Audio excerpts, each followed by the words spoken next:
বাঘাটি শ্রীরামকৃষ্ণ সারদা সেবাশ্রমের পক্ষ থেকে দুস্থ ও মেধাবী ছাত্রছাত্রীদের সংবর্ধনা, টেক্সট বুক ও আর্থিক সহযোগিতার মাধ্যমে মাধ্যমিক ও উচ্চ মাধ্যমিক দেওয়া প্রায় ৭০ জন কীর্তি ও দুস্থ ছাত্রছাত্রীদের হাতে বিশেষ উপঢৌকন সহযোগে সংবর্ধনা প্রদান করা হয়। আজ জানা যায়, এই বাঘাটি শ্রীরামকৃষ্ণ সারদা সেবাশ্রম দীর্ঘ ১৭ বছর ধরে এই সংবর্ধনা প্রদান করে চলেছে এবং সহযোগিতা করেছেন পাশের জেলার একটি বেসরকারি নার্সিংহোম। তবে বাঘাটি শ্রীরামকৃষ্ণ সারদা সেবাশ্রম অনেকাংশে সমাজ গড়ার লক্ষ্যে এগিয়ে চলেছে দৃঢ় প্রত্যয় ও প্রতিজ্ঞা নিয়ে।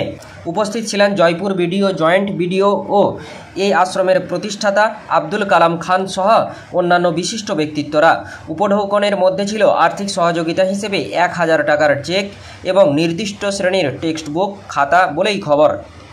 তবে কিছু দুষ্ট লোক এই আশ্রমের বিরুদ্ধে চক্রান্ত করছে বলে অভিযোগ তোলেন আব্দুল কালাম খান।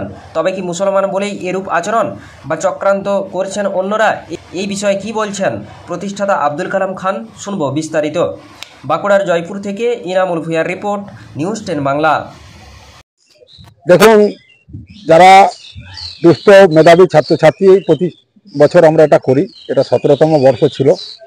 কারণ প্রতিকূল পরিস্থিতির মধ্যে দাঁড়িয়ে যারা নিজেদেরকে সমাজের মতে টিকে থাকার জন্য যে শিক্ষা, সেই শিক্ষার আলোতে তারা যাতে আরও আগামী দিনে এগিয়ে যেতে পারে, তার জন্য তাদেরকে একটু প্রেরণা দেওয়া হয়েছে। সম্মানিতের মধ্যে আমাদের আর্থিক সাহায্য ছিল, যেটা বদনময় জীবনদীপ নার্সিংহোমের কর্ণধার প্রদীপ ঘোষ মহাশয় ডাক্তার, উনি আর্থিক সাহায্য করেছেন। আর বই ছিল, খাতা ছিল, আর ওদেরকে একটু টিফিন তো দিতেই হয়। এটা তো আমাদের রামকৃষ্ণ বিবেকানন্দ সভা কাজের মধ্যেই পড়ে।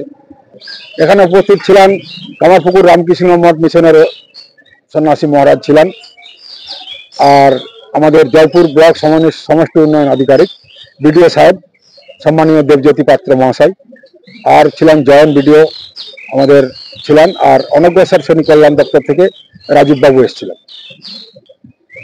দেখুন, আমরা রামকৃষ্ণ বিবেকানন্দের ভাবধারাটাতে এসে আমরা যেটা বুঝেছি, আমরা এখানে অনেক মুসলিম সম্প্রদায়ের সদস্য আছে, সব সম্প্রদায় আছে। তাই মুসলিমরা আমরা আছি বলে অনেকেই আমাদেরকে একটু কিছুটা অবহেলার চোখে দেখে, কিন্তু রামকৃষ্ণ ভাবধারাতে এরকম কোনো ব্যাপার নেই। আমরা আগামী দিনে আরো ভালো করে, আজ এবছর যা টাকা আমরা জোগাড় করতে পেরেছিলাম, আরো দিনে আরো বড় করে দেখব। আর আমরা আজকে বিডিও সাহেব যে ভালোবাসা দিয়ে গেছেন, উনিও সাহায্য করবেন বলেছেন। আমরা রামকৃষ্ণের আশীর্বাদ নিয়ে আগামী দিনে আরো বড় করে আমরা এই অনুষ্ঠান করার ব্যাপারে একাগ্রতা দেখাবো। ৭০ জন ছিল, একটু বৃষ্টির জন্য কয়েকজন অনুপস্থিত ছিল, তো পরে আবার এসে গেছিল। এটা ৭০ জন টোটাল ছিল।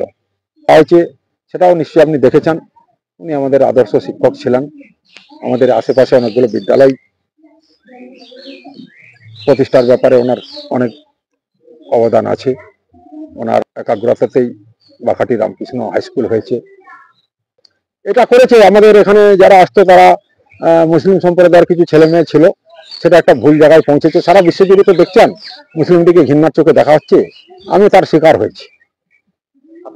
আমার নাম আব্দুল কালাম খান, আমি এই প্রতিষ্ঠানের প্রতিষ্ঠাতা।